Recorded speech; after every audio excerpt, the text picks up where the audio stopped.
This is the beginning of the podcast. Of the podcast. So, hard cut. There you have it, people. We're beginning. If you don't like the entrance, get over it.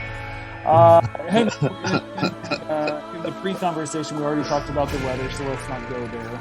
Yeah. We've talked about masks, COVID, and other things, so we don't need to go there. So let's just jump into it. It's been a while since we recorded. Yeah. I apologize for all of the people out there who are going through Rabbit Trails podcast withdrawals. Hopefully this helps end the shakes for you that we know have developed. There's some good ones though, right? The Josh Irby mission shift one. Yeah, that's a good one. Published yet. It hasn't been published. That's if you're. By the time this airs, it will have been published. It will be, yeah. And there may not have been a gap. So really, this entire conversation up to this point is it's all right. It's just completely useless. We have a list of possible guests that we think will be really good. It's just we've been busy. We do. You've been busy. I've been busy.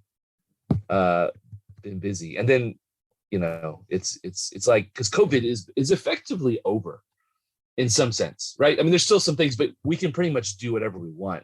Yeah. I can get on a plane and go pretty much anywhere I want to right now without it being and you can't. Nothing's going to get canceled. I think that was the big problem before. It was like, we might have to cancel, and now you don't have to cancel because no one's got to quarantine anymore. So I mean, some people still want to quarantine, great, but generally, there's nothing's going to get canceled anymore. So here's, as you were talking about this is because I've been wondering the other day why, one, I don't have just an overabundance of official capacity responsibilities at the moment. Mm-hmm. I have responsibilities of life and adjusting to a new place, a new culture and language and everything else. And that takes up time and energy.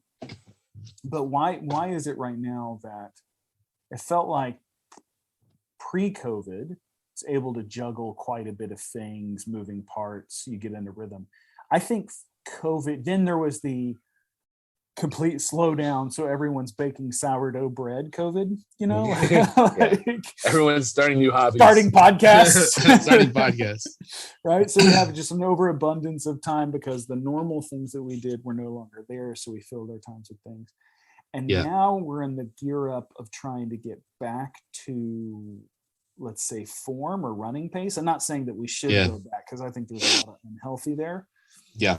But I feel like, man, I'm completely off my game with like having multiple irons in the fire, so to speak, like lots of things going on. So then it's kind of like, oh no, I got to go do this. And it's like, whereas you might've been able to, I don't know, schedule 3 or 4 things and kind of bounce around to different things. And okay, this is how the day's going to go. It's like, now it's like, I got very little capacity to do multiple things. I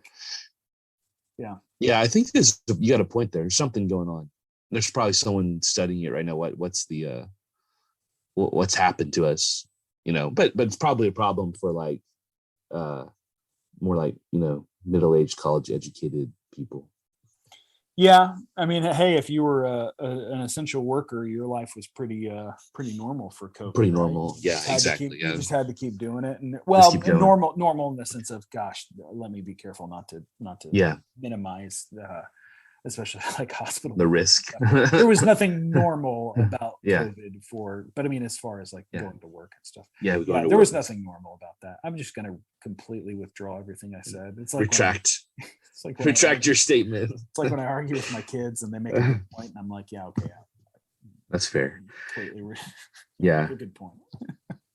But you're right. No, I think there's something that's happened, maybe it's just because there's been so much fluctuation and change in how we're processing our lives and what we can do. I mean, there were times when I felt really busy during COVID. And Spain, Spain, we were back within months doing stuff, like having people in meetings and traveling and having smaller events. But I think it was just more the vibe of you could do that, then you couldn't do it for a little bit, then you could do it, then you can't do it. But at least here, generally, if you go to Texas, the since June of last year, I mean, pretty much everything's on the table, So it's just, but I think that it's just that maybe it's just that you're always we've been on our back foot for so long. of not being, because we've had to cancel stuff or had to say, well, okay, now I'm not going to that because, or now I got to spend, 2 weeks inside by myself. So I don't know. I guess it hurts productivity. I don't know. It's a good question. It's interesting. I was talking to a woman who's at my kid's school yesterday. She showed up to take one. She has 2 daughters, and she was taking one of them, both of them to school or whatever. And one of them at my children's school, they're still wearing masks there's some teachers who are a little bit more in a risk group, and I think anyway, so they're kind of slowly phasing into not wearing masks, going on a little longer than I wanted it to, but anyway, be that as it may, that's where we're at. So the daughter's walking into school and has her mask on and sneezes into the mask, and of course that's just catastrophe, because it's like, and so the mom was like, yeah, I just don't want her to have to, so she was going to keep her home from school. I don't want her to have to sneeze into her mask all day and change her mask 7 times and everything else. She's pretty young.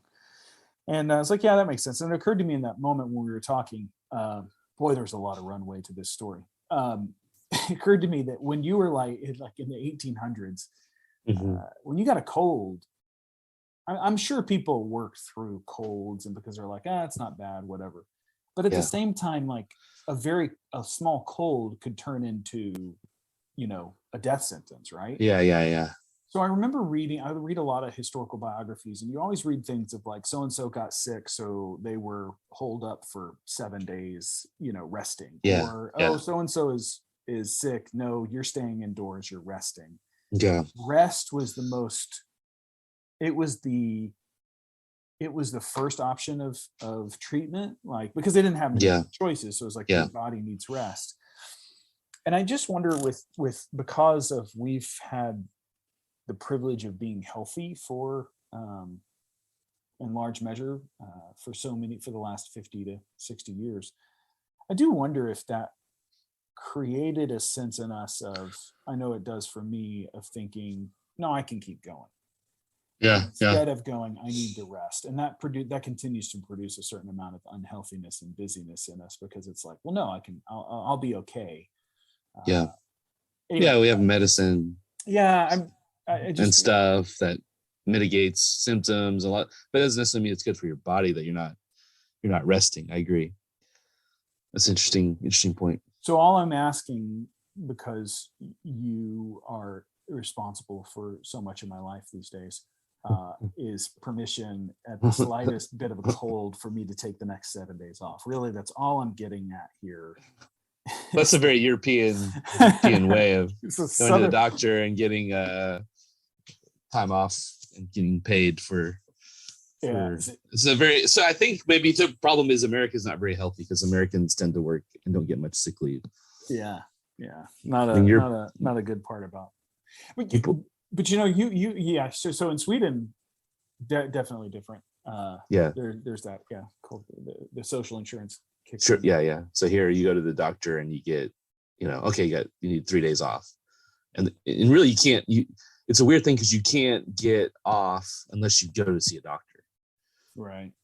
And so it is interesting. So you have to get permission. Whereas in the States, we would go like, just call up the boss and I'm sick. Right. In most cases, and they go, okay, we'll see you tomorrow. Okay, great. If you went for a long time, I guess you have to do something legal, right? Workman's comp or something, right? Or, I don't know. Yeah, it's the same in Sweden, actually. Yeah. But here it's like you could get paid for a week and not go to work, but still. So it's interesting. But now there's a bit of a problem with COVID, because people are like, have COVID, but they don't want, but the doctors don't want to test anymore. Right. I think they're trying to pass some laws. They're trying to change the rules of how you get off for COVID and stuff, because it's tricky. Cultural insight. We're going to talk about before we get on to whatever wherever we go with this. This will give us more time to. This is very rapid. We have several topics that we were pondering talking about. Yes. Today. So So you and I both live in Spain, which is technically the same country, but we're finding out now that there are many large differences between the north and the south. So you happened to be up here last week walking the Camino route to Finisterre, and you were with some friends, and it was I guess it was Monday, and you were going to be walking by my house.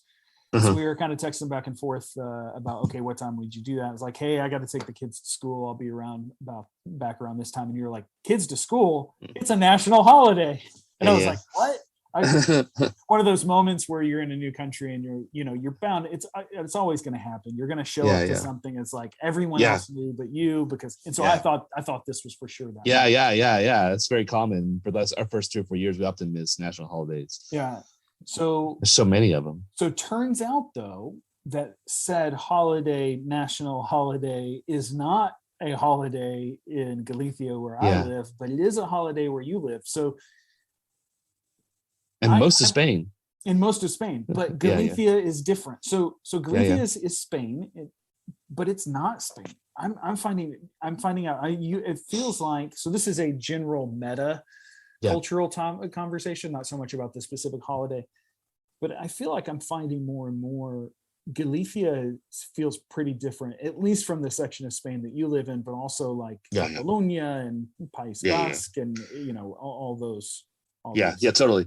Well, I mean, really, if you want to be really technical about it, really the only true Spain is Castilla-La Mancha, Castilla, León, and Madrid. So that's that, and maybe Zaragoza. So that is really Spain. The way they speak, I think also even the way their culture is very classic Spain. Andalusia, I would say, is very different from that. Andalusia is its own thing. And even with Andalusia, then you have Andalusia is 11 million people. So it's a pretty big, it could be its own country in its own right. It's bigger than, I think, Portugal. It's bigger. Right? Well, that's the size of 11 million. That's Sweden. Yeah, Sweden. So it's even got its own. But generally there's a Andalusianness, culture and how people approach things. It's a little different. Although I would say everyone in Spain, although I would say everyone has stuff in common. There is strong, stuff in common, but there's some big differences. And then Catalonia is like a whole other thing. Valencia is very different. I know the difference going to Galicia.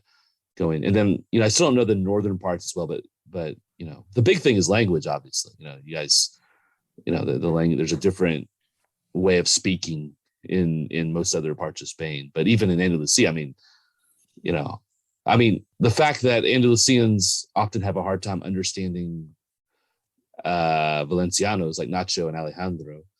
Like sometimes they would say something, and I'd be in meetings, and the Andalusians go, "I don't understand what you said." So, it says a lot about what's going on. Yeah, it's fascinating. This is it's not just a big country. It's like it seriously is 5 countries wrapped. Yeah. Yeah, it is. It's but there are stuff, even though when they say, well, we don't have anything in common with it, there's a lot of stuff that's sure in common. It's just gradients. There's stuff in common with Portugal as well, and it's obviously not Spain, but there's similarities and things in common. But it really is fascinating to me how the Iberian Peninsula is so different from, say, France and the rest of Europe. But even as you go west and you get up here to northwest Spain, there's similarities, but I keep finding things like mentality wise, and I don't know, it's just it's a very different place. Very different place. Which makes me go, when it comes to the best laid plans of mice and men, right? When we think of how are we going to reach any number of given people, there's things we can do that are commonalities and a mentality, but it just becomes so different, and so you just can't decide, okay, here's how we're going to do it because it worked in X place, and therefore we're going to base we're going to base everything we do off of this. Yeah, exactly. I do think so. I have a theory about crew, intervarsity navigators, those kind of organizations and why they have been so successful at rapid deployment and rapid spreading. So on the flip side, they've had their own problems, right? Yeah. But because I would say that there's a campus global culture. Mm-hmm. So there's an agreed upon, not necessarily, maybe not completely globally, but there's an agreed upon academic global culture. Now within that, there's also divisions, but because there is an agreed upon, there's some agreed upon things, right? Mm-hmm. Because the university is generally set up the same way in most places. Obviously, once again, cultural differences, but not the same way that you would say living in a small town in Galicia is different from living in a small town in Texas, right? Those are huge differences. Yeah. But the university, so I think Cruz had a lot of success because you can go into a lot of university settings. English is the lingua franca in a lot of places.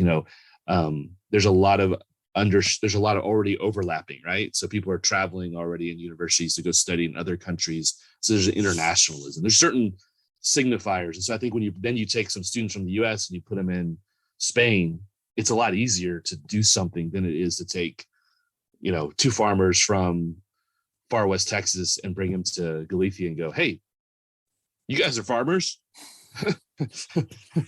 It's good. Just, or even worse, some educated schmo from, Dallas and put him in, rural Kenya and go for it, start a church, Right. So I think the complexity is still there, but it's a little bit, smoothed over. That's my theory, Yeah. And that's why I guess there's some truth to that. Yeah. Huh. Yeah. Cause you have certain commonalities that allow it. Yeah. Allow it to make it easier. And you have the currency of education. The currency of what? Education. Yeah. So if I walk in and go, I've got a master's degree from Harvard, everyone goes, I want to talk to that guy. Everyone in the world. If you say I have a bachelor's from Texas A&M, very, very few people. right. But still, you're on equal ground with everyone in the room. Almost. Yeah. As a someone who has studied at a 40, because that's a minority of the population of the world. Right. And so you are. So I think but you're right. But or if you show up and you're the guy, I have a master's degree in Kenya, and I'm the expert in my country from, I don't know, spiders. Well, you can walk into any university in the world, and someone's going to go, oh, I'm interested. And there's I think there's just some. So I think that's what Crew, whether purposely or not, and InterVarsity and all these campus ministries have done really well. Is they didn't, whether they understood that or not, they were able to jump into this global hodgepodge. Now, where we faulted sometimes is we thought, oh, well, whatever America is doing, everyone else will want, right? Or we a mutual friend of ours who I don't have permission to share this quote, so I'll stay away from naming the person, but he texted me the other day and said, I'm more and more convinced that most, if not close to all, methods and ideas concerning evangelicalism are based on working with a culture that has Christianity as its base. Yeah, probably. I think sometimes modern evangelicalism. So rather than us going, we have the currency of education, although I think that was probably pretty cognizant. So I think that's an astute, that would undo this quote a little bit. I do think that a lot of the assumptions about rapid mobilization are based off of Christianity as its base. Whether or not that works in places where Christianity has not been its base, that doesn't disprove that. I think it just says, well, it worked. But I think the assumption is you could rapidly mobilize because you have a certain number of people who are ready and willing to take it. And most of the time that works if you have Christians. Yeah, I think you're right. I think we've made the mistake sometimes of thinking that we can flip somebody really quick. That's a really bad term, but you know what I mean? Like someone's gonna become a Christian and then within a month they're ready to, and I think that happens. That can happen. I think people sometimes are, but not everyone is ready to go at that pace, and not every culture is ready to make those changes. Sometimes you you get your one person of peace, and that's the person you're going to have to work with for the next 30 years until, Yeah. you know. Yeah. Yeah. And I think we forget that we want to think that God's going to bless us with finding a Paul conversion or a Paul who's then going to take it to the rest of the world immediately, because they're, even if they're not a believer yet, they're primed to be this person, forgetting all the while that Paul himself went to the Arabian desert for 7 years. In preparation and thinking and struggling. Plus, I don't think people trusted him either. No, right. They were like, this guy just was literally killing us. We're going to trust him now. Yeah. So I think the important takeaways from the book of Acts is that spans quite a bit of history. We think it happens in rapid succession, but it actually spans a lot of history. Yeah. So when it comes to culture, so let's go into one of our semi topics for today. When it comes to culture, you are a U2 fan. I'm a U2 fan. Yeah. All Christians are. If they're good Christians, if they're good Christians, all Orthodox. If they're walking with the Lord. And recently, Mike Schatzman, I think, had sent out a video which you fell down a rabbit hole of going through some videos and things, and one of those videos is Bono talking about why can't it just be creative? Why does something have to be overtly Christian? So a tree is a tree. You don't go around and going, this is a Christian tree, or this is so all truth is more or less, all truth is God's truth, so to speak. Let's talk about that. Yeah. Well, okay. So, I mean, I don't know exactly what to trace it back to, but there was a shift, right? Because I was recently in Florence, Italy, right? All the great artists were creating basically Christian art. All the Teenage Mutant Ninja Turtles were there. Leonardo, Michelangelo, Raphael, but they made greatest art of the world. But yes, it was Christian. Sometimes they made other stuff, but no one was like dividing artists up, secular or Christian, right? So that was history for pretty much forever, right? And then some point in recently, someone decided, for instance, to make Christian music, right? Partially, my guess is it had to do something with evangelical culture being like, ooh, we gotta have stuff that's just for us, and someone seeing there's dollar signs there, because if we create an avenue that is targeting toward a very large portion of the population, millions of people. So you had the birth of contemporary Christian music, right? Right. Which I've always been like, why? For me, like it's cool to have worship music, right? That's, sacred music in the church. We need that. It's good to have hymns, good to have whatever. But I think at the same time, there was this idea that popular music is bad for you, right? There was a lot of the people would come and talk about, don't listen to this popular music, it's really bad for you, as opposed to like, and I was always weirded out by that, because I wasn't listening, because they're always like, this is a song about this and it's bad for, and I'm like, I don't even listen to that. I've never heard it. I don't know who Richard Marx is. I hate Richard Marx, but I'm listening to REM, U2, Midnight Oil, bands that were, writing good music and singing good songs, and they weren't trying to trick you into something bad. I don't know. So in there, something happened, which I think Bono is railing against, which is we like where you said we don't go, well, I only go to Christian accountants, I only go to Christian hairdressers or whatever, barbers.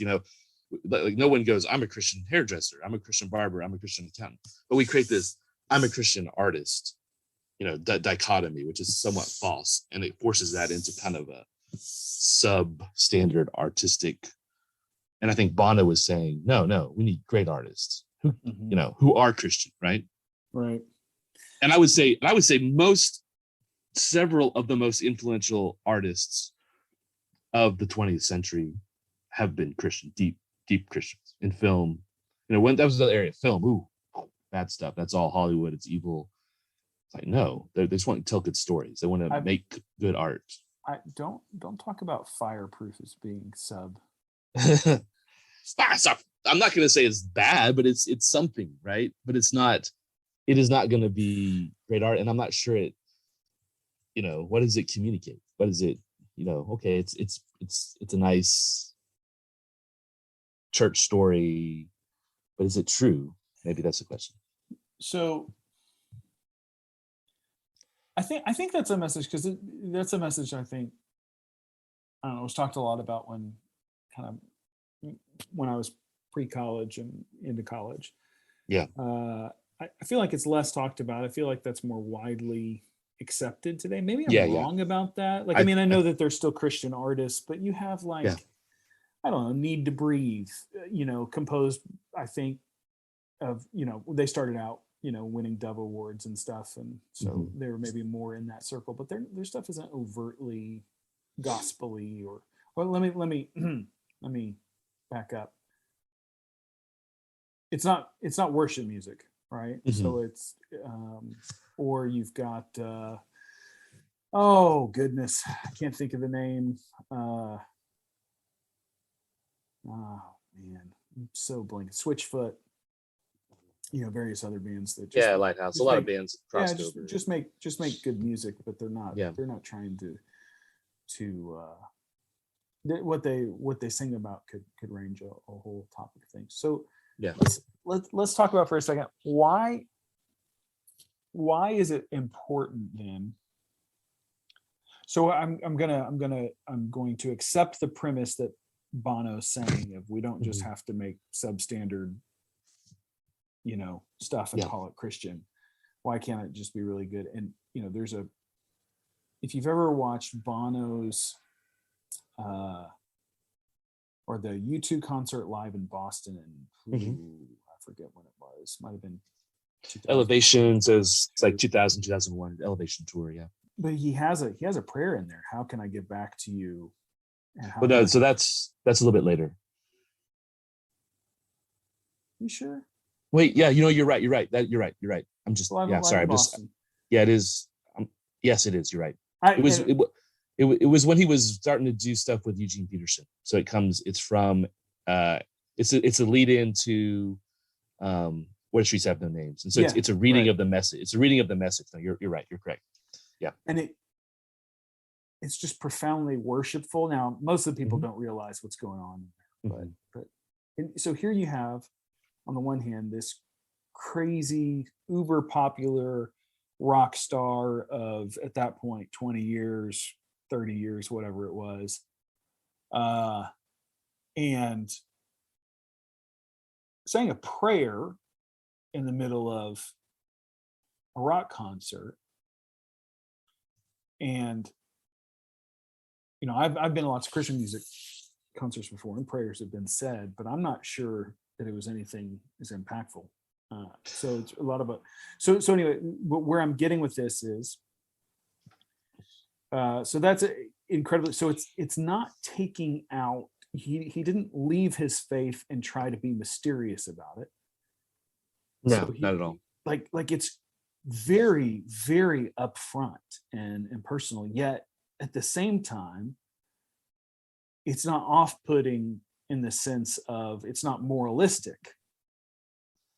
And I think that's where a lot of the evangelical stuff, or that it can be moralistic in some sense. So here's the question: when we're making, let's say, there's a time and a place for everything. I'm trying to get my thoughts, but what is the importance of just making good art that tells an important story, and is that sufficient enough to help people understand? What is the role of things like that in helping people to understand who Jesus is? Yeah. Well, okay. Or is that even the purpose? Yeah, I think you've raised up a number of interesting kind of points. I think first of all, I'll say this: Elevation the concert was a worship experience. It was intended to be from the very beginning. And if you go back and watch the genesis of U2 and where they're going with things and even what they're saying, which, Elevation ended their entire concert series ended on a chorus of hallelujahs. If so, you go back, watch the entire concert. The concert opens up with Elevation. The song is Elevation, which is a praise song if you really look at the lyrics. And it starts with him kneeling down. Every concert he kneels down, and they had a pastor who blessed that whole tour, right? So if you go through it, it is, but I think what Bono has done is looked at the Psalms, and Psalms is a work of art, and you've seen the Psalms high points, low points. You've seen the Psalms moments of doubt, moments of great faith, moments of being crushed, moments of victory. You see all that, and that's life. Moments of sin, and so I think you see that in the Bible. I think the Bible is a lot more artistic, even than we give it credit for. I think what we've done, unfortunately, evangelicalism, is made things practical, and art and the Bible is not practical. The art in the Bible, even sometimes we've done this in our seminaries, right? Well, the Bible, you can dissect it, and I think we should do that. But we can dissect the Bible into this kind of pragmatic, manageable textbook. It's not. This is poetry. This is narrative. This is Paul pouring out his soul to people in letters, right? And using different, he was an educated guy. He was using rhetoric. He was using poetry. He was using clips of stuff he'd heard that Jesus had said and expanding on it, but Old Testament is definitely, this is high art. People, non-Christians use the Old Testament because it's high art, but it's not easy. It's not pragmatic. But we've made it that way. We've wanted to make it that way. And once again, I'm not saying we shouldn't, academics, we should analyze, should do good Bible studies, but we need to realize inherent is that not all the answers are clear, not all the answers are there. I mean, Jesus was making up parables. That's serious stuff. Like why are we going? So what we've done in evangelicalism then, is said, yeah, do the same thing for art. And so this is something that happened to you too, was they were Christians, are Christians, became Christians in a Pentecostal church. And early on they were told, had two options: follow the secular world or get out and be Christian artists. And they had that choice. And their second album, October, is a Christian, once again, incredibly Christian album, but it was considered one of the best post-punk new wave albums that was coming out at the time. But the lyrics, Gloria, oh Lord, if I have anything to give, I'll give it to you. I'll give you everything. What are they saying there? Well, they're clearly what they're saying. But at that point, that album was marketed both in regular record stores and Christian record stores, and they had a choice. They almost quit the band at that point because they felt this evangelical pull to go, no, you got to be Christian artists. And one of the guys wasn't a Christian, Adam Clayton, and so what do you do with that? And so they decided, I think they theologically thought it through, which was no, we're Christians in a band. We're going to make great art. We're going to make great art that points people to Jesus, but it's not going to be easy art. It's going to be art, and art has tension, has drama, it has mystery, it has what the Psalms has, So I think, but even the Christian world continued to struggle, even with their own interpretation of the Bible, about what art is. I mean, but if you go back through most of their, U2's catalog, and people who are really paying attention, there's a lot. You'll find people who are like, I hate U2. They're so, because they are so Christian. They're so, and if you spend a little bit of time on like message boards, you will find people who say, oh, I became a Christian through their music. I found Jesus through their music. So maybe a little bit of a cheeky question. Mm-hmm. I don't know if it's cheeky. I don't know. What's is it that is it that there is it that there's a time and a place for, I don't know, making a song that is just, let's say, less artistic, more straightforward, like more practical, or not even a song, maybe just making could be a video or whatever else? Or is it that we need to be more okay with things just being left out there? Like, like it's funny. I've watched some of the Bono, like he never shies away from being a Christian, never shies away from the message of the gospel, even clearly presents it, but in concerts at times, but doesn't necessarily give an altar call or a call to repentance in that moment, right? So he just kind of leaves it. He allows. Bono seems to be very okay with the mystery and the unknown of what's going to happen after his art's put out there. And maybe that's just because that's just who he is, and he's just going to allow that to be. Okay. Exactly. Here we are. We're in a vastly different profession. I am not Bono making poetry, singing. Yeah, I'm not an artist. You know, so it's maybe not fair to compare, but what place does, say, I think where I'm processing these days is a little bit of, if I could make a message, craft a message, is it better to have an apologetic message, or is it better to have an artistic message that just gets left out there and causes pain points, struggle, inspiration, versus a all and out defense apologetically? And I think the answer is neither, because it's both. Yeah. You know, like, does that make sense? But where are you on that? I think it's both. I mean, we need didactic stuff. I mean, obviously, and we need to do it well. And if we use it, some creativity within that, that's great. I think it depends on who you are. Also, I mean, if you're an artist, I think if you're an artist, if you're wanting to move that direction, and I think we as a church need to be careful not to control or pigeonhole people. I think we need to get on beyond this idea that somehow out there, you know, artists are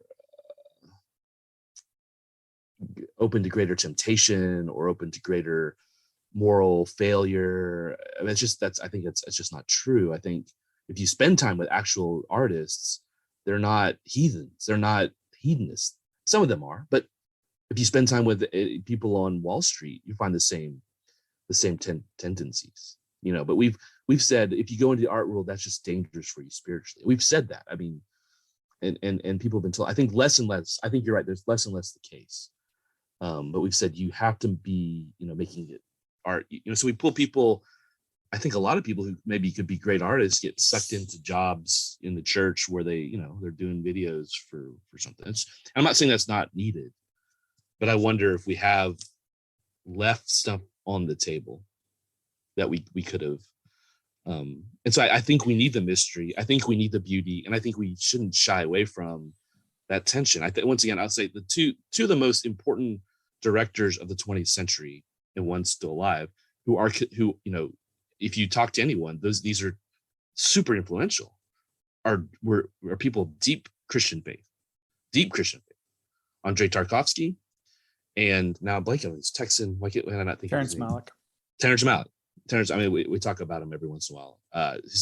Neither of their movies are easy to watch sometimes, but they're beautiful images that speak about faith. All of their movies are sweet. I mean, Tarkovsky was often banned in Russia because he was in the context, he was so obliquely, so obviously Christian, that his work really struggled to get an audience in the Soviet Union, because the Soviets didn't want him putting these things out that talked about God. You know, obviously a different context of time, right? So if they could do that, and if they could have that kind of influence and create movies, images, and art that speaks clearly to God. It speaks clearly to faith in Christ. Why are we telling people they shouldn't go for that? Is there room for personalities aside? Mm-hmm. Okay, so I'm not going into, just personalities aside. I'm talking more about the mode. Okay, so of artistic expression as a means of lifting up and making someone known, and Jesus known, and a certain worldview or truths to be highlighted. Is there room for someone like a Terrence Malick or a Bono in a organization whose express mission is proclamation of the gospel? So this is not a question about crew. It's not a question about navigators. It's not like I'm trying to say. It's not like saying, I don't know, can Martians be a part of our organization? That's not what I'm saying. I'm more saying of, are they trying to do two separate things, and therefore that's a great question. We just need to bless the artist to go and do their thing, or does it mean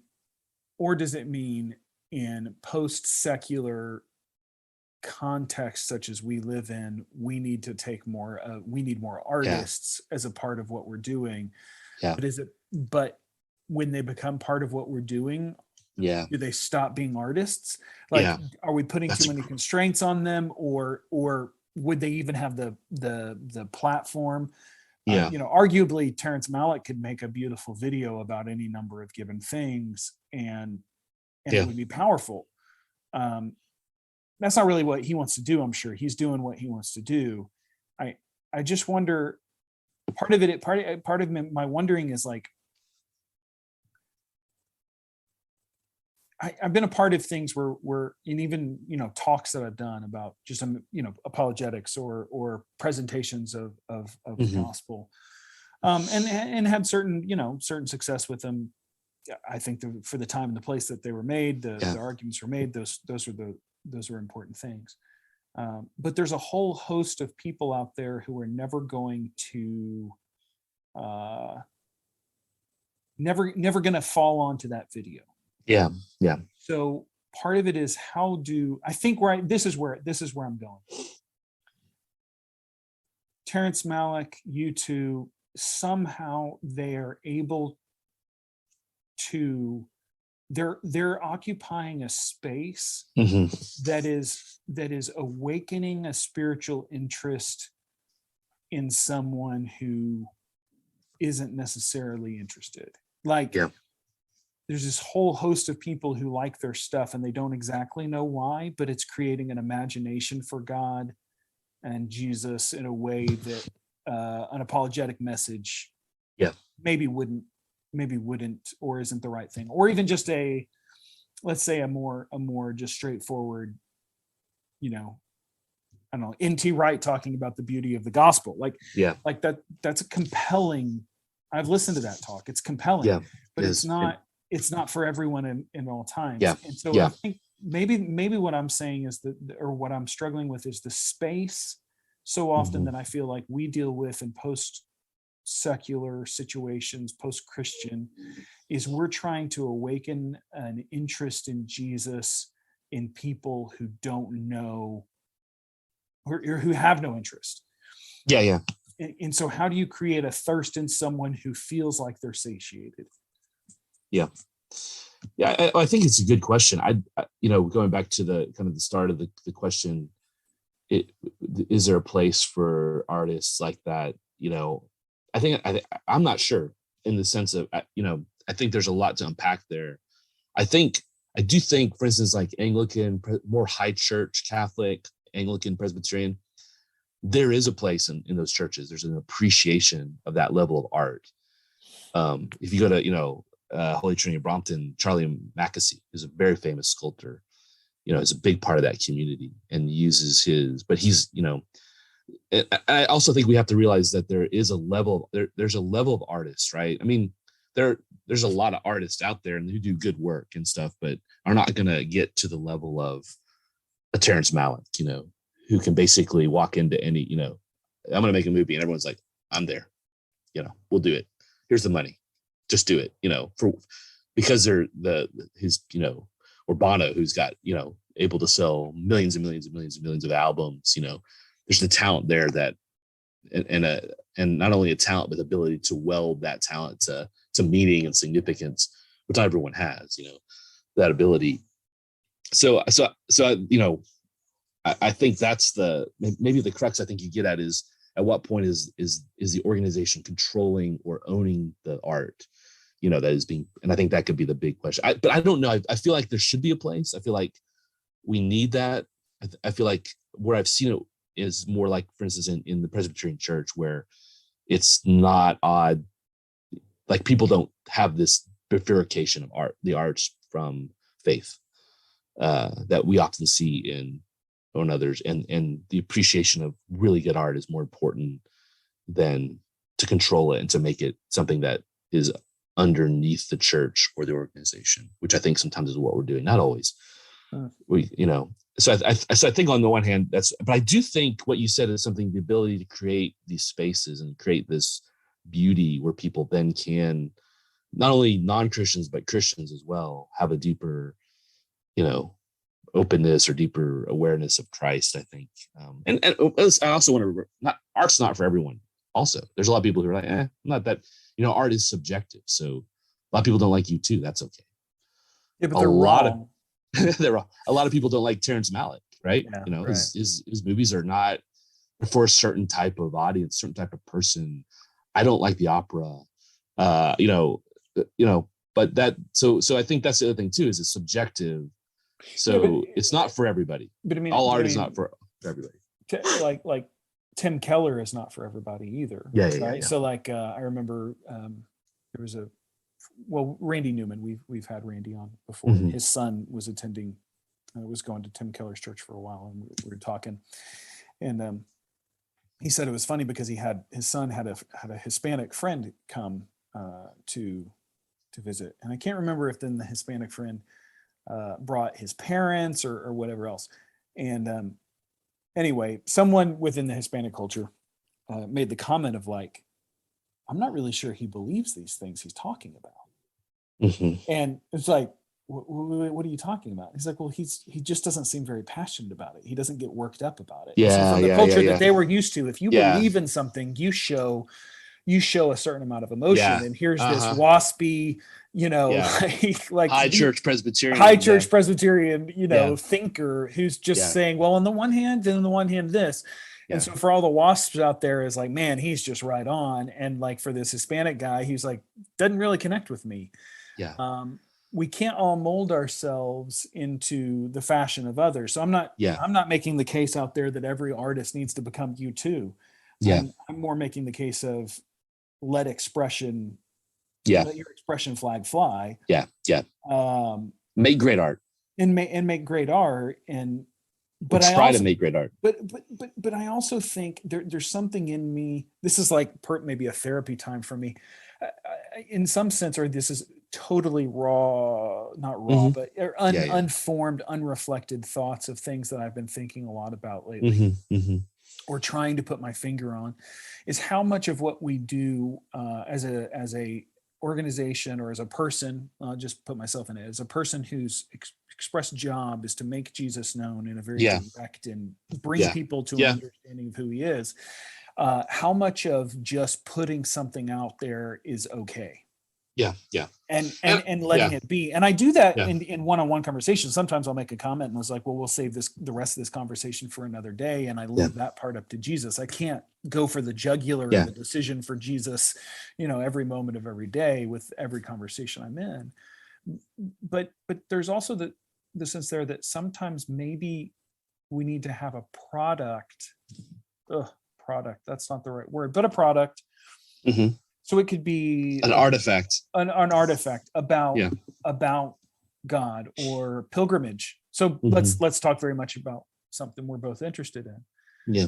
Here I am on the Camino. I live literally on the Camino. You walked past my house the other day. Like, Yeah. I can look out my window right now and I can see pilgrims going, because there's 2 different ways to get to the path from here. And I just wonder how many of these people are seeking Jesus. They're on a pilgrimage, and some of them are making it a spiritual pilgrimage too. But how many of them know Jesus?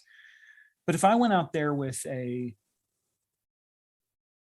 the pilgrim community that walks the Camino it's a little bit of a flighty bunch, because so much of the Camino is you have to walk your own Camino. So then creating material, let's say if I wanted to somehow reach them with something, creating material that was too suggestive or too preachy, I feel like would just cause flight. Like I feel like it'd be like, I'm not into that. I want to walk my own Camino. Yeah. So how do you pilgrim along with someone, creating something that's compelling in order to awaken a spiritual interest in them while they're walking, without pushing them away from that and turning them off? That's a really hard thing to do. And so much of this conversation for me is stemming around this. It's gotta be an art somewhere in art. If you're creating something beautiful, then that becomes the bridge, possibly, without becoming so overtly, maybe because art does have such a subjective nature to it. And I don't know. I think also I would go there with the doctrine of common grace. Once again, Bono I think understands this. He says a line in song, "Blessings not just for the ones who kneel," right? So God's grace, there's obviously grace that's directed towards salvation, but there's a common grace which all people receive, right? All people get up. I mean, people have joy in their life. They're not, because you don't know Jesus doesn't mean you. I think art, I didn't finish my sentence there. Because you don't know Jesus doesn't mean you're a miserable, horrible person, right? We're all miserable, horrible people spiritually in some sense, but we still experience joy. We still experience love. We still experience all these things, good things that God has created for us and given us. Art, I think, is in that realm of this common grace, right? That all are made in His image. All can enjoy, create. They can create bad stuff. I mean, there's bad art too. Let's remember that there's bad art. There's destructive art. We can have that conversation, but it's not Christian art versus everything else. I think that's what we've all agreed on, or whatever Christian art is. But I think what this common grace concept, I think we have to maybe capture that a little bit more, and understanding that this Holy Spirit is moving about, and so good art, even art maybe that wasn't meant to draw people to Christ, can draw people to Christ. And so I think we have to. There's a mystery there. I think we have to embrace that mystery a little bit more. And it's hard when coming out of American evangelicalism, or we want very clear things, or even more. Even when I see something out of Latin American evangelicalism, which mirrors a lot of American, which is like, okay, it's got to be real, super clear. It's got to be this. I think most evangelicalisms today just mirror American evangelicalism. Yeah, at some level. Like there's just a lot of yeah. Like in the same way that pop culture today tends to somehow reflect pop culture that arose out of the U.S. or pop music or whatever. Yeah, and I think we've just got to get comfortable with artists. Once again, I go back to this. There's this weird, and I still get it. I recently, I was having a conversation with a friend. There was the Bataclan shootings, right, in Paris. The terrorist attack. The band that was playing was the Eagles of Death Metal, right? The Eagles of Death Metal, and a lot of the Eagles of Death Metal are kind of a pop rock band. They're not a heavy metal band, and they're definitely not a death metal. It's an ironic. Right. It's an ironic term. Right. So I was talking to a friend. He goes, he was in his mind, and within what I'd heard, his church communications had said, well, this was the Eagles. And if you go back to remember this, when the Eagles in the 70s, there was like, the Eagles are, say that was back before there was this kind of distance, everything. The Eagles were kind of seen as bad. I mean, I think I'd heard people tell me, don't listen to the Eagles. There's satanic stuff, and there's a picture of Satan in one of their albums, and and I had to go like, well, first of all, that's not the Eagles. Second of all, I have sushi. I used to have sushi in the same place Don Henley had sushi. I'd see him. He's not.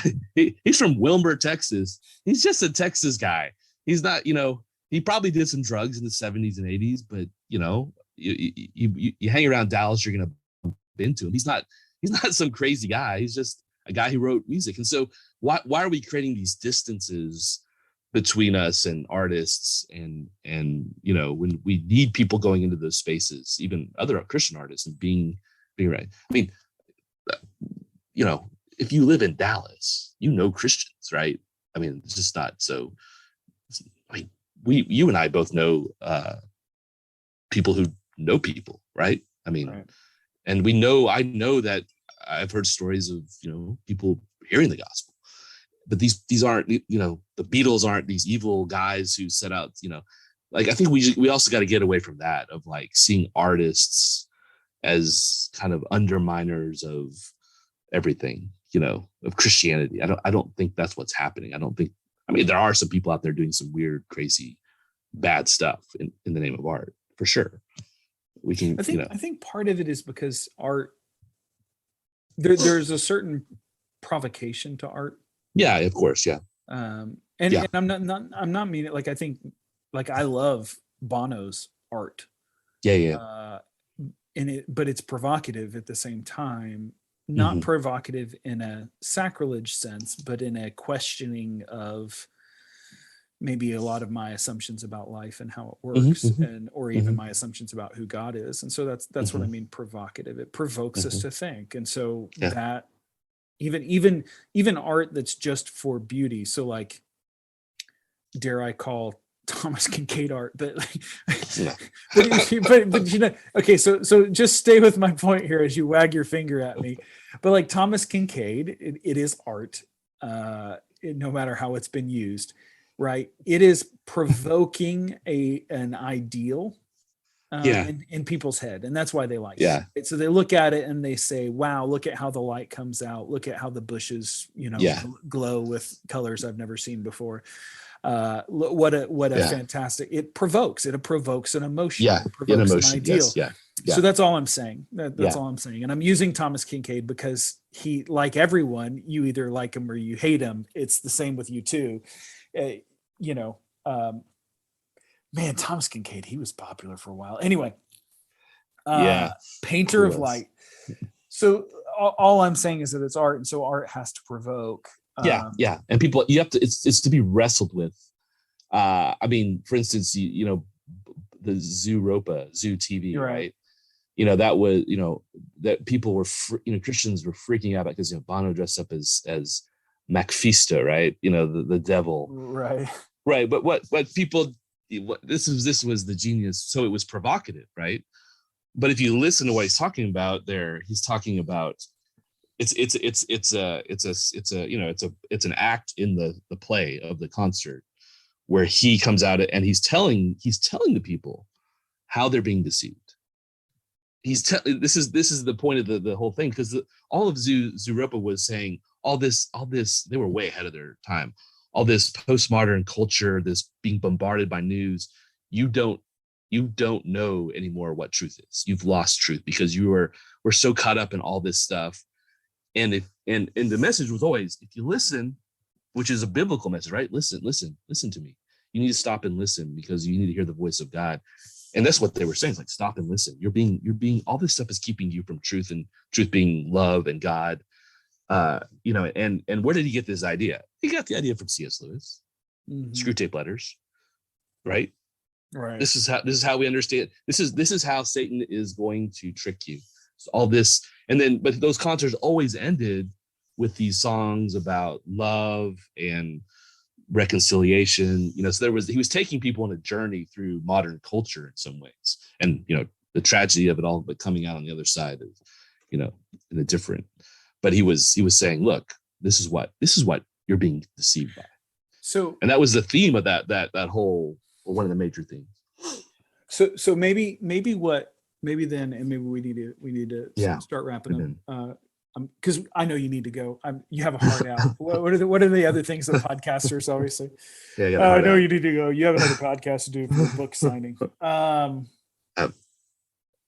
When are you writing your book, by the way? Yeah, never. Things. But I get. My point was like to do as art, a missionary. Art is tricky, right? So you got to be able to struggle through it and spend some time with it. Well, and maybe that's my point. Maybe that's where I'm trying to process this, because I think in some way within typical presentations of the gospel, we want to leave the struggle out of it. Yeah. We want, and I know that I'm guilty, and I'm not saying that a plain presentation of the gospel calling people to repentance and a relationship with Jesus is a bad thing. I don't. No. It's amazing. Yeah. We still need to do those things. Yeah. But there's an in between. So this goes back to the quote before of a lot of methods and ideas about evangelicalism in certain Protestant circles or whatever come out of an assumption of a Christian majority or a certain number of a certain critical mass of Christians. Yeah. And then if that's the case, in that plain message, you know that you have the assumptions. So, but we take the struggle out of it.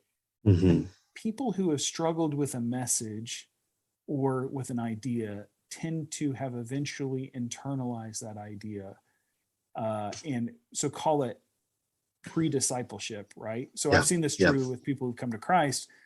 Those who are still walking are often the ones who really struggled early on to make sense of what Jesus was saying versus, wow, I hear it, I believe it. Not saying that neither one is better.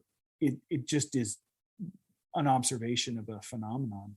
Those who struggled early on to go, wait, I'm not really sure I can swallow this whole Jesus thing. Many of those are still walking, whereas those who I've seen come to Christ very quickly often fade pretty fast. And so there's a certain, to use a term that's chic right now, resilience there among the faith. And so art can help in that. So I do think I'm gonna make a conclusion here. I do, and I'd like your opinion on it. I do think that there are places for the artists and organizations like ours, and I'm not saying places because do we want them or not want them, more that they have a role within our organization to create art that allows people to build that resiliency. So there is a place of art that is just art for the art's sake that creates a resilience. But I think in organizations like ours, you need the whole spectrum of those who are dedicated to the task. So I think what we need to come to understand is we need to make a lot more space for making content and creative conversations that allow for mystery to set in. I agree. I agree. I think we need artists. I'll say that. I think we need artists. We need artists on across the board on all levels, doing all kinds of things for a myriad of reasons. And I agree 100% with you. I think if I was going to say too, I think if you're listening to this and you're someone who's interested in art, there's a lot more resources and books and web pages and organizations out there that are trying to help Christian artists be good artists. And that's it, to not be a Christian artist, but be a Christian who is an artist. I think that may be a way of Johnny Cash would have maybe have summed it up. I believe there might be a Johnny Cash quote out there so along those lines, a guy who was a deep Christian, but then also understood he could sing a line like shot a man in Reno just to watch him die, because you understand that's art. There's a tension, there's a truth in there about something horrible that's happened and a tragedy and an experience among the human experience and the human condition, and that that's a rough line, but there's something there that is true in a sense, and forces us to wrestle with it. So there's a certain reality among art, in my opinion, that the best art is focused art. So what I mean by that is you can't have art that generally, let's say, tries to answer more than one question, or even tries to have a conversation about more than one question. Yeah. So like, Yeah. it's like a movie that tries to answer or do, 20 different things will be a terrible movie. It's just too scattered. It's not tight. It's Police Academy. Yeah. I'll just threw that out randomly. Sorry. I was thinking more Police Academy 4. But, yeah, 4 is really bad. But the art that is more focused, it allows for an exploration on a deeper way. And so I think we do well to think of that. And sometimes that's why Christian art's so bad, is Christian movies especially, is because they're trying to make every line the line that it's going to make someone fall to their knees in worship. And so none of the lines are good. And whereas like a Terrence Malick, it's maybe it's rife with just, I mean, he's, writing and stuff is great, but it's the whole thing is just soaked in it, but it's tightly it's soaked. Tight. So it's a super saturated solution versus I don't know, there's not a good analogy here, but I think you get what I'm saying. And so I think we do well to remember that we can't do it all in every single video, song, or talk. It has to be, no, this is the purpose of that, and that's okay. Someone else will pick up the other parts. No, I totally agree. I think when you do make it that very clear direction idea that gets developed out, those are then the artworks that answer a lot of other questions that maybe you didn't set out. I mean, I think you hear a lot of songwriters, well, I wrote this song about this, but then other people go, yeah, but I see it as this too. Yeah, okay, well, art is meant to be interpreted by the person who's observing it, and so there's a lot. I think that's probably another reason we struggle with art, because we don't want people to interpret it. We want as Christians, or as Christian, the Christian art concept is we want them to interpret it this way. And I think artists have to be able to go, I wrote this song about this, and that's what it's about, but other people are going to see it and they're going to experience it differently, or maybe bring in their own story into it and their own questions. And so so really good art, I think, opens up more and more and more questions because it gets to the point, but it also, because it's so well done. So like I listen to a podcast called Econ Talk from time to time, which is an incredible podcast. Usually a lot of really deep thinkers. But I can't think of the one. Yeah. Lauren Buckman on creativity, leadership, and art. Mm-hmm. So talking about how creativity, he has these quotes of these people who create, and then what they say is, once I put it out in the world, it's no longer mine. The art takes on what it needs to take on. Yeah. So one question would be, do we trust God enough to make good art that the life it takes on leads to truth, justice, in the American way? No, wait, that's right. But truth, beauty, and goodness. Or are we so afraid of it that we have to make it so tightly? Let me rephrase all of this. We need to allow for a certain amount of flexibility in our art, so that different forms of expression can be brought in. So the tight presentation needs to be part of the art, or the argumentation that we have. Yeah. But we need to allow for more mystery, and then the Holy Spirit to take into account those things. Mm-hmm. Yeah. That's a good summation. Yeah. Well, now that we've solved that, anyone who's an artist out there who listens to us is offended now. You're free to call us up, email Garrick Regner at crew.org, and tell him why we're wrong.